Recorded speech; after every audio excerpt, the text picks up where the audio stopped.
So, if you are one of those people who woke up one morning and went, I wonder what the weight difference is between the Shimano GRX 600 and the GRX 800 one-by group set, then you are in luck. This, of course, not only applies to a one-by group set, it should apply pretty much the same to whether you've got a two-by or not, in terms of the difference between the two, because obviously most of the difference is in the crank arms and the axle, and you can then work out the weight of the Spider and different chainrings from there. Now, these are both, actually this one's 170, which is the smallest size you can get in GRX 800 series, sadly. This is in 165. So yeah, slightly different box design we have here. We have this front loading box. What are we going to find in here? We're going to find some extra lovely accessories. I don't think so.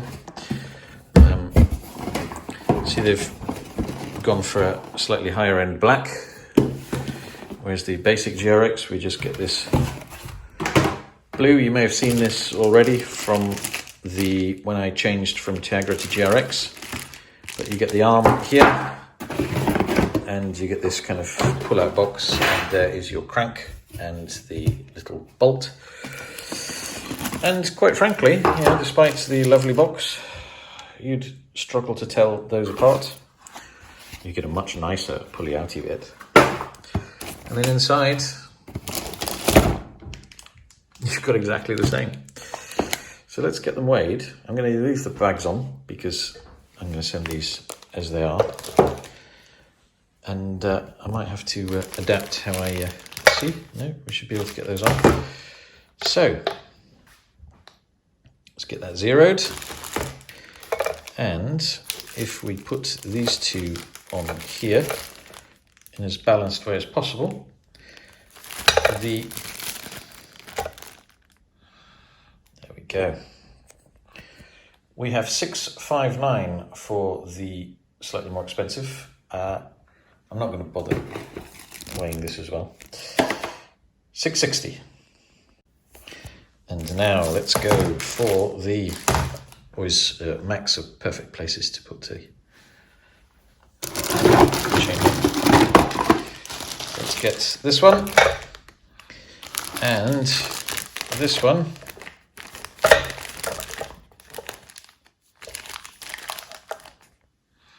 And we get to 755. Bear in mind, there is a slight difference. This is a 165, so in theory it should be a little bit lighter. I don't know how much lighter. Whereas the lighter 800 series is a 170. Yeah, that's interesting. So yeah, it's not a huge amount in it, but when you look at them and the way they're built, which I'm going to show you now. Okay, so now having got them out of the bag individually, you can bizarrely actually feel the difference between the two. I was not expecting there to be such a difference, because if you think about it, there's not the metal here. Obviously this metal needs to be thicker, quite a bit thicker to make up for that. But yeah, obviously the axle is pretty much the same, 24mm axle. But I mean, I just do like the feel and look of the higher end kits. And as you can see, if you put these side by side, I mean, the arm probably looks a bit nicer, although if you don't like the two-tone, the cheaper one is a little bit more subtle. And when you turn them over on top of your MacBook, as you should do, honestly, they look very similar. If anything, the cheaper one actually looks a little bit more classy. I don't know. You tell me what you think. But otherwise, I mean, the Spider on the outside looks pretty much identical. The arm interface here looks pretty much identical. You've got that kind of, well, I suppose they have to be to fit the same rings, obviously. But there is a slight two-toning. I don't know if you can see here that that goes from matte to gloss, whereas the GRX is pretty much all matte finish. So yeah, you take your pick, but you do save 100 grams on the higher end stuff. And yeah, I mean, to be honest, I just don't see the need to go to the expense and complexity of another system. I also will add quickly that I have a spare, I've had to buy a spare ring and cover for so the rotor ones that I've got, the power meter is in the axle, which is very good. It's a brilliant idea, but it does just require different ways of doing things. So I think what actually works well for Shimano is the fact that this system is just so easy. I mean, literally, this goes on that other end you can see there, and it does so very well. Any play is taken up by the little screwy thing that goes over the edge that you can tighten with your fingers, or a twig or a branch of a tree if you had to. And then these with any Allen key that anybody has on a bike. So you're never going to have a situation where you haven't tightened your crank bolt properly and it's gone loose on you in the field, which I have to say I have had with other makes of crank. And whilst you torque everything up and it doesn't really happen on the road, on gravel, on mountain bikes, things do loosen up with the vibration. So long story short, the rotor cranks I absolutely love, and on the road they are brilliant. The mountain bike ones have a much better design. I've got on the Stash, I've got the newer MTB in power. But the older road design that I've got, I've had to order some new rings and a new cover to go over the battery. It's no biggie, but I just fancy the 4i in here. And to be honest, I did look at the Eastern one. It does look very nice, but just the axle was £700, and then the crank, I daren't look, but I've seen it on Rides of Japan. It looks very nice and does not look cheap.